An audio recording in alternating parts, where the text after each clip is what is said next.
Hi, hello, and good morning.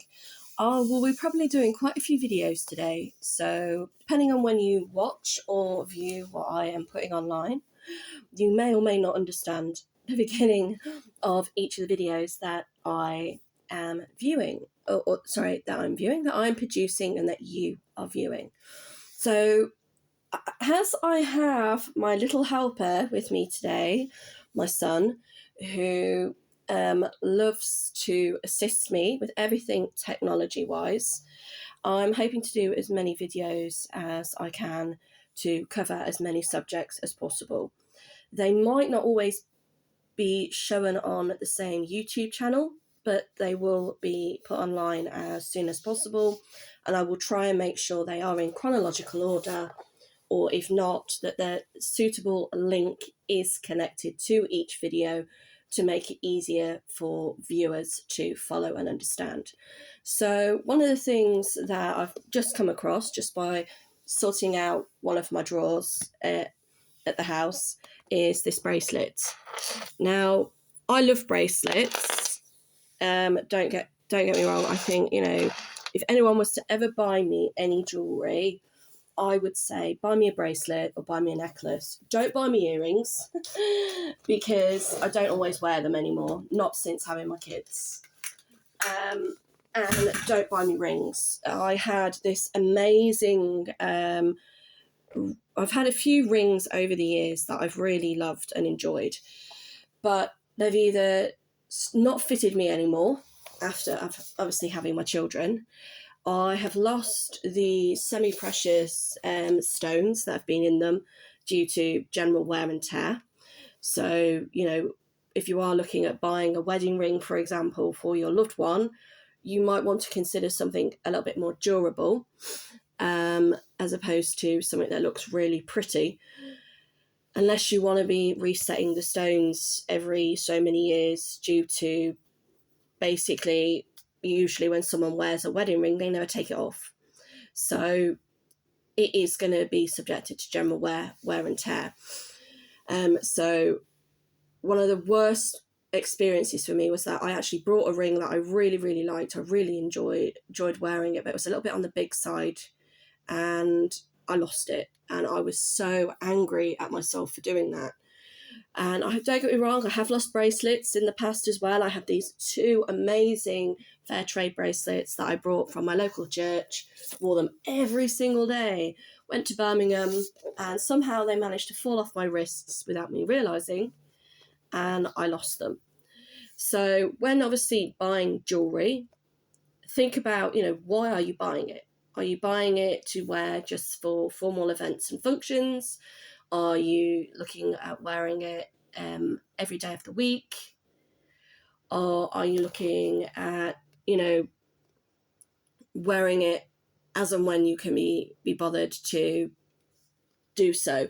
So for me, practicality is always important whenever I wear jewelry or I decide to put on jewelry. Sometimes, you just want to put something on. You just want to make yourself feel good, or, look a bit different. But practicality and durability are, for me personally, are very, very important. So I've got a lot of earrings that people have brought me in the past. They're great if you're only going to be wearing them for a couple of hours, but they're not the sort of jewelry that you would want to be wearing all day because of the length of the earrings themselves or the weight of the earring, and I will try and explain and talk about that in a little bit more detail. So anyway, getting back to this bracelet, I found it in a drawer with loads of others, so it says a lot about how much it means to me. And the first thing I've noticed with it is that, if I can show you, is that the elastic that is being used for this bracelet has been overstretched, which means it can no longer be worn practically as a bracelet. So what I'm going to do is I am going to take this apart. If I can find out where it was actually joined. Again, this was one of these types of bracelets that you just slip on over your wrist. and it has basically been, that is where, if I just get back that into focus, is basically where it's been stuck together, and after the items that are on the bracelet have been placed on. Now, by the looks of it, none of this is real stone. It looks like it could be stones, but they look like they've probably been set in acrylic. So it would be interesting to get my son's little microscope out later and look at this in a bit more detail. So, yeah. Sorry, I know autofocus keeps changing every time I move. So it would be very interesting to see what this is actually made of. But it is really, really heavy. And this is the reason why, although they've decided, whoever made this originally, to put it on adjustable, well, it's not even adjustable, it's elasticated string, as I call it. It's probably not the right name to use.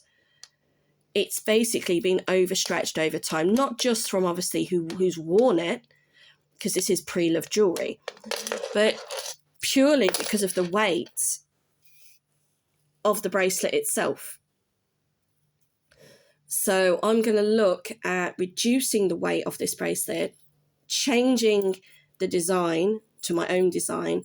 And so what will happen with all of these items is they will be sorted out, put in a box, and reused at a later date.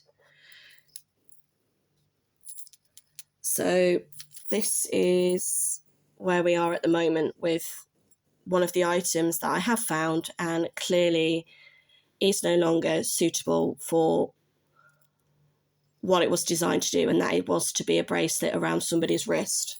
Because again, if I put it on my own wrist, let me just lift my camera up, straight away you can see that that is not a practical item.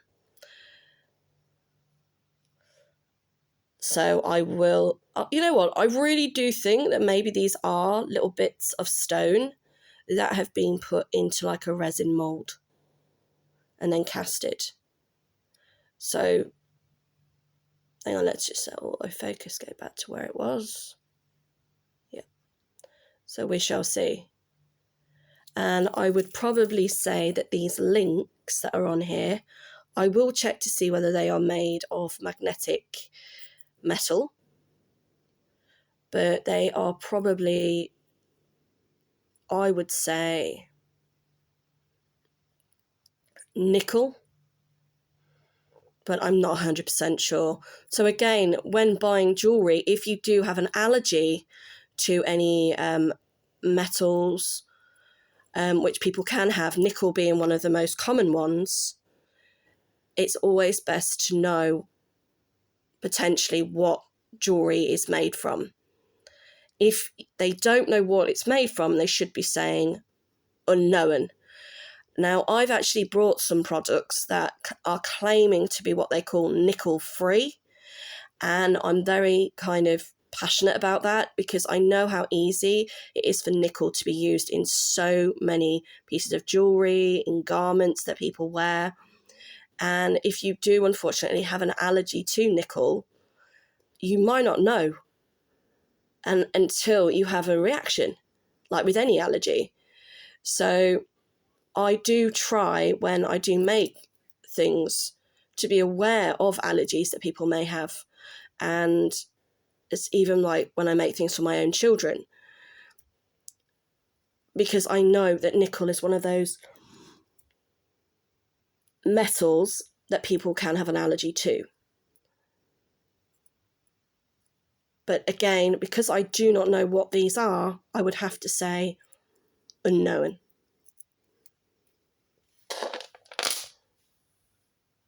So thank you very much for watching. I hope you found this useful. Any questions or queries, please don't hesitate to contact me. Thank you.